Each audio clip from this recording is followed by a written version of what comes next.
Hey guys, this is Ian at Feldman, and coming to you today to talk about a little bit of a case of my own. I figured things are getting nicer outside, we're getting into spring, maybe some people even have an early season race on the calendar. I know for myself, I was doing some running recently. I have races coming up in April, May, and June, and so I'm a couple weeks out, and I'm kind of coming off my winter training, which I felt pretty good about, kind of staying consistent and being in a groove. And I was out, say about 2 weeks ago, doing some speed work. I was on a kind of a hilly little loop heading back to my car. It was a little windy, had a headwind at one section, and as I was kind of coming up and cresting this hill, I was kind of leaning into it, trying to fight some wind, and I felt a little like pull, almost in the inside of my leg. Right, so I'm thinking inside and back, kind of in like my hamstring, right? So be like medial hamstrings behind my thigh. Not too much in the middle, be more groin, or definitely not the front or the quad. And I was a little concerned, right? So I was able to finish the run, which was a good sign. I had about 3 to 4 miles to go, so it was some distance. So I was able to finish and didn't have per se pain, but I'm kind of thinking like, what is it I felt, and how do I feel afterwards? I felt a little strange, right? So I'll walk you through kind of what I felt and what I did to kind of examine things to figure out what the lay of the land, so to speak, was. So I did a couple things. The first thing I did with my hamstring is I just went through a little bit of a gentle dynamic stretch. One leg forward, going through the lengthen it out. And I'm feeling for any pain was discomfort, right? So being how I was doing something, I was running in this case, and I felt something. I'm kind of wondering, did I strain a muscle? Because a muscle strain needs some type of mechanism. You don't just wake up one day with a strained muscle unless something led that to happening in the first place. So in this case of running, could have been a mechanism, right? So I have a mechanism, so I'm like, okay, so the strain, there's something going on, but it would also be painful with stretch, with range of motion as you're pulling those muscle fibers. So that's what I'm doing. I'm trying to test it. I could do this with a hamstring by going into my basic hamstring stretch, like I'm trying to touch my toes. I could do this with my groin muscles by kind of going into a little bit of a side lunge, kind of lengthening those guys out. Or if it was like my quad in the front, I could come up into a little bit of a quad stretch, like bringing my heel toward my butt. Or if I was thinking almost in the front toward my hip, a hip flexor, I might go into a little bit of a forward lunge and kind of assess if any of those are painful. So I go through that stretch, and it's not really painful. I actually have pretty good range of motion from one side compared to the other, so that makes me feel good. So then part two that I want to think about if I'm trying to rule out a strain is I want to test the muscle's contraction ability, right? So a strain will be painful if we elongate it, if I overstretch something, but it'll also be painful if those fibers pull on themselves and in essence pull apart from one another. So what I do is I just go ahead, I take a seat, I put my foot in front of me, and I go and I kind of dig my heel into the ground. I'm at, a little bit of a bent knee position. I pull back, and I don't move. I just kind of dig my heel in and just make that muscle kind of contract. And I go to tone that muscle on and kind of see how it feels. Now, it wasn't really painful, but it did feel like it was going to cramp up a little bit, right? So I felt like, ooh, it feels a little weak, and it feels like it's kind of crampy right now.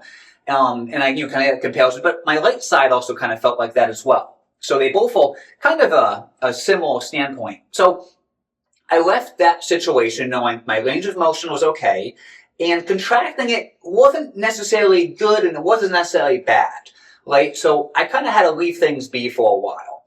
And so I guess what I want to bring to people, because we see this in clinics sometimes where something happens, you don't know what to do, right? You have questions and you're wondering, do I have to go see a doctor about this? Do I go see a physical therapist? Do I need to ask my Uncle Joe? And so what I continue to do over the next couple of days is I took that muscle and I would just kind of test it with what's called an isometric exercise, where I contract it, but I don't lengthen or I don't move it through a full range of motion in the beginning, right? So with my hamstring, I get my foot up on a bench or my sofa, and I lifted my hips up like I was coming into a bridge position. And then I wanted to test it fully, so I did a single leg variation of that, where I held it with just one leg. So taking things through a muscle contraction and kind of a little test over the next couple of days is sometimes helpful to give you some information. So say if it was, if I wanted to do an other kind of test with this, I might do like a step up, right? So I get maybe a little box, something that's maybe not too low, but not too high, about a foot high, and I go through a forward step up, which has my glute and my hamstring. If I was thinking more about my inner thigh or adductor, I might do that same step up, but do it from the side and do a side step up. And then, last but not least, if it was maybe something more of a quad, I might actually go into a step back just to make that muscle really be the thing that's kind of active, to kind of shift it onto that focus point. And so over the next couple of days, I kind of did a little test like that to see how it responded.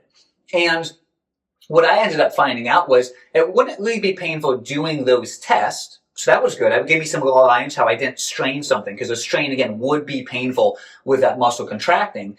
But it was more achy after the fact. So my end conclusion in my personal case was I have a little background of some sciatica, some sciatic nerve irritation that goes down the back of my leg. And it makes that hamstring feel a little twingy sometimes. And I think that's what I felt when after I land, I felt that cramping sensation. So that's just my own personal case of kind of putting the pieces together.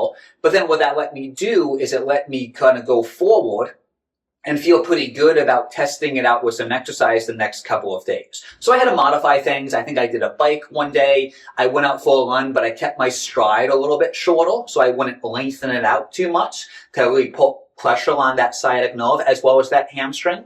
Right? So I held back from doing downhill running and really fast, flat ground or uphill running where I take a really big stride. I kept my stride a little shorter, kept my cadence a little higher, so I'm taking a bit more steps as opposed to less larger steps. And that kind of gave me a good standpoint of being able to do some training over the next couple of days lightly, and was able, by the next week, maybe about 4 or 5 days later, I was able to get back into my normal training runs without really any modification. So that's the point I guess want to bring home to people, is how you can have something go on and you maybe want to test things a little bit beforehand. So I want to kind of think about the anatomy of the muscle involved. And I'm just, in this case, I'm going through my basic systems check of put a stretch on that muscle, make it contract, see if it gives you some information. And that's, again, to rule out a muscle strain or a muscle tear. Now, there can be far other things going on in a space like that. And that's when maybe you would want to reach out to a medical provider, your doctor, your primary care, your physical therapist, give us a call, and we would kind of look through the scenario, the possible scenarios at that point. And really, I think in my case, it was helpful to look at your past history. Has something like this happened in that space before? And that really gave me a good reassurance of like, oh yeah, this is kind of what's been going on in that status quo in that space before. It makes sense, or something like that might come up again. And it's not how you can't treat that or you have to be sidelined by it. You have to make a couple of short modifications. So I guess the main thing is how sometimes things require further care and further follow-up. Sometimes we kind of do some selective ignoring of things, right? I kind of maybe don't want to give this that much attention and make me stop doing what I want to do, but I will change things and listen to it. So I hope this maybe was a helpful case to present. It happened to me. I'm like, hey, this is probably something that people are thinking or maybe have come up to them. And even me, I have a little bit of physical therapy knowledge. It's like even someone who has a little bit of a background still has questions that come up. So I hope this was helpful. I hope it maybe links true with maybe a past history you've had, or if this comes up, you have something to kind of draw from. And I hope this kind of gives you some reassurance going into the spring and summer when you're doing more things outside. By all means, if anything's come up, feel free to reach out and shoot us any questions you may have. But anyway, we'll see everyone out there, and have a good active spring going into summer.